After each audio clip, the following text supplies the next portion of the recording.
အားလုံးပဲမင်္ဂလာပါကျွန်တော်ဒီနေ့ဗီဒီယိုကတော့တော်တော်များများသိချင်ကြတဲ့ကိုယ့်ရဲ့ Facebook password Gmail password အားလုံး password တွေကိုဘယ်လိုမျိုးပြန်ကြည့်ရမလဲဆိုတာကိုပဲဖြစ်ပါတယ်အဲ့ဒါအတွက်ဘာတွေလိုအပ်လဲဆိုလို့ရှိရင်တော့မိတ်ဆွေတို့အနေနဲ့ကတော့ Google Password Manager ဆိုတဲ့ application လေးလိုအပ်ပါတယ်အဲ့ဒါကိုအသုံးမပြုချင်ဘူးဆိုလို့ရှိရင်လည်းကျွန်တော် Chrome browser ကနေပြီးတော့မှကျွန်တော်တို့တွားကြည့်လို့ရပါတယ်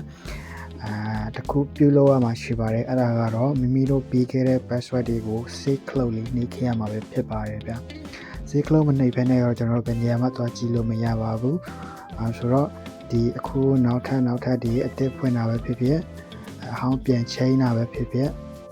ပြုလုပ်ရမယ့်အစဉ်လေးတစ်ခုတရားမှတ်ထားပါ save cloud ကိုအမြဲနှိပ်ပေးလိုက်ပါsave cloud ကိုနှိပ်မှပဲကျွန်တော်တို့က password တွေကိုဒီmanager မှာတော့ကြည့်လို့ရမှာပဲဖြစ်ပါတယ်ဗီဒီယိုလေးနဲ့ကျွန်တော်တရားရှင်းပြပေးထားပါတယ်ဒီ loaded app ကိုတော့ကျွန်တော် Play Store မှာအလွယ်တကူ download ဆွဲလို့ရပါတယ်ဒီမှာပေါ့နော်ကျွန်တော်တို့အရင်ဆုံး Chrome browser တွေကိုတောက်လိုက်ပါတော်တော်များများကတော့ကျွန်တော်ဒီ Gmail account တည်ထားတဲ့ account တစ်ခုနဲ့ဝင်လိုက်ပါပြီးလို့ရှိရင်ဒီမှာ Google Password Manager ဆိုတာလေးရှိပါတယ်အဲ့ဒါကိုတစ်ချိန်ဝင်လိုက်ပေါ့နော်ဝင်လိုက်တာနဲ့ကျွန်တော်တို့ကဒီ app လေးကို account လေးကိုရောက်သွားမှာပဲဖြစ်ပါတယ်ဒီမှာဆိုလို့ရှိရင်ကျွန်တော်ပေးထားတဲ့ EA account ရှိမယ်Konami account ရှိမယ်ပေါ့နော်အမှားလေးတွေကျွန်တော်အလဲတကူဒီမျိုးလုံးလေးကိုဖွင့်ပိတ်လုပ်ပြီးတော့မှကြည့်ရှုလို့ရပါတယ်Facebook လည်းထိုနည်းတူစေးခဲ့မှာပဲဒီနေရာမှာပုံမှာပါဗျစေးခလုတ်ကိုမနှိပ်ဖဲနဲ့ကြည့်လို့မရပါဘူးအလားလေးတတိထားပြီးပါဒီမှာပေါ့နော်ပြီးလို့ရှိရင်လည်းဒီ site or အနေရာမှာကို